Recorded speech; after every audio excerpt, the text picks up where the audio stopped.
Welcome to Jazz Talk. My name is Steve Williams, and to the left of me is guitarist Gustavo Assis-Brasil.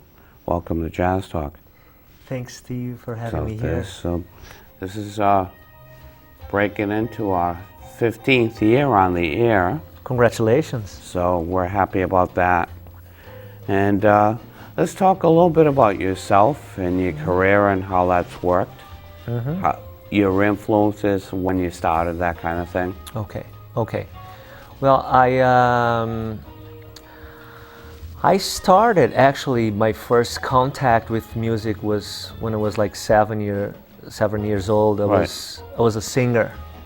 I was like folk music from Brazil, like from the south of Brazil, which is like gaucho music. It has influences from Argentina, Uruguay, and some European styles. So it's Brazilian music, but different from bossa nova. It's more like minor chords, 3/4 rhythms, lots of Argentinian influences and tango. So it's like, because the south of Brazil is colder, our music is also colder. Right. And that was the first like thing that I remember. My first contacts with music were like through like folk music, and then I got into rock and roll. I heard Kiss.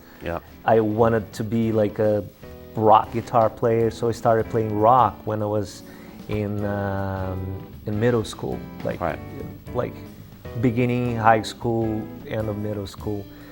And then I went to college to study classical guitar. So I did 5 years of that. At the same time that I was studying classical guitar, I was also playing rock gigs, and like, it wasn't jazz fusion, but like more like a progressive rock kind of thing. And then a friend of mine showed me Pat Metheny. Oh, yes. And then that was like, pooh, it changed my mind.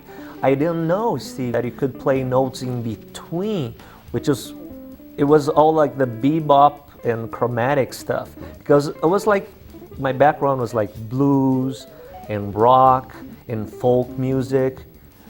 So I didn't know that you could play strange notes.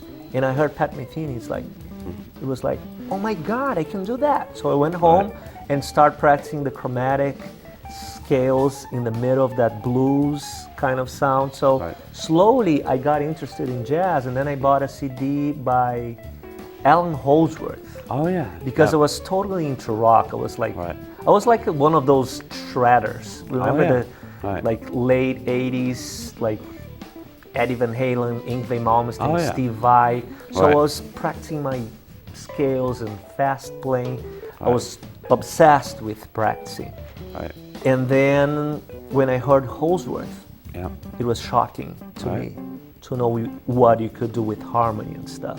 So at the same time that I was in college studying classical music and playing rock and roll, I was starting to transcribe.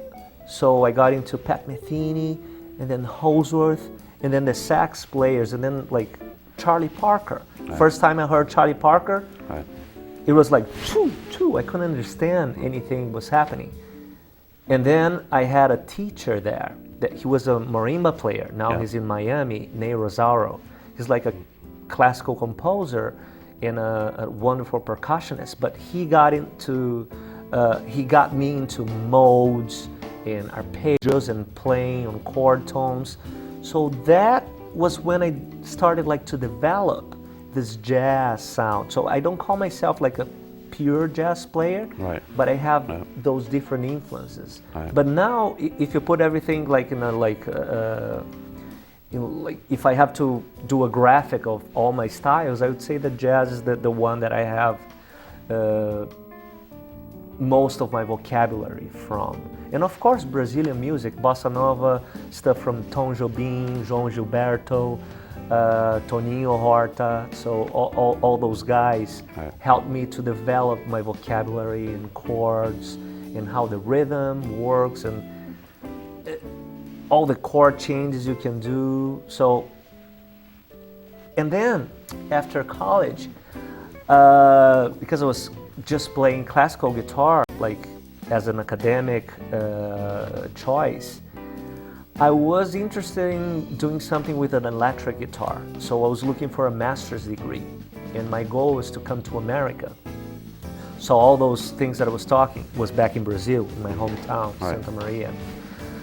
So I was looking for a place to go. So I was looking for Miami or LA. So I went to the Musicians Institute, GIT, Guitar Institute of Technology. And then I went to New York. I visited Manhattan School. And then I applied for Berklee College of Music. And I got a full scholarship from the Brazilian government. And then I ended up here and I started studying jazz. And here I am now talking to you after almost 11 years living in Boston, in the Boston area. Wow, that's amazing. Yeah.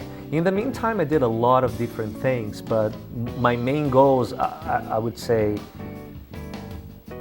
and still are, like to blend all the styles. I'm not a classical player, I'm not a jazz player, I'm not a rock player. I just like You're a music. musician. I'm a musician and I like to improvise, and I bring this background. So if I have to play rock one night, I do it. If I have to mix everything, and this is my favorite thing, to mix everything and just close my eyes and play. So a lot of different things. So I was never like, and another thing, Steve, like in Brazil, I was a jazz musician also, not a jazz musician, a studio musician. Yeah. And to be a studio musician there, you have to be open to different styles. So they would call me and I don't know, I had to be there with my pedals, my guitars, classical guitars, electric guitars, and sometimes I would get there and would have to play country rock. Right. The next day I would have to play bossa nova just with nylon string guitar. Yeah. The next day I would have to play heavy metal. So always open to playing in good music, but regardless of style. But now jazz is my passion, and it's still like that. For a decade I'm exclusively playing jazz with different things here and there. Right. And we met several months ago at a place called the Local 121 on Washington Street in Providence, and we'd like to thank Jennifer Stevens, who does the booking there, and she had Dan Moretti, and it was just a three-piece band, yourself and a percussion player there. Yeah, Marcus Santos, yeah. Yes. Amazing, yeah. And it was actually the first time you guys played there. There was no rehearsal, so it was kind of like just on the fly. And that's what you have to do as a musician. You have to be able to quickly adjust to every situation. And in every one of those situations, you learn something. Volume, how take away, add, when to, Yeah, those things And are... you're dealing with room acoustics, so that all plays into how you play, how loud you play or soft. Yeah, sometimes we have an idea, or just like we have an expectation of what to do when we bring the equipment. But we always have to remind ourselves as musicians that the room is I see the room as a big piano or a big guitar, and with different kind of wood or material, sometimes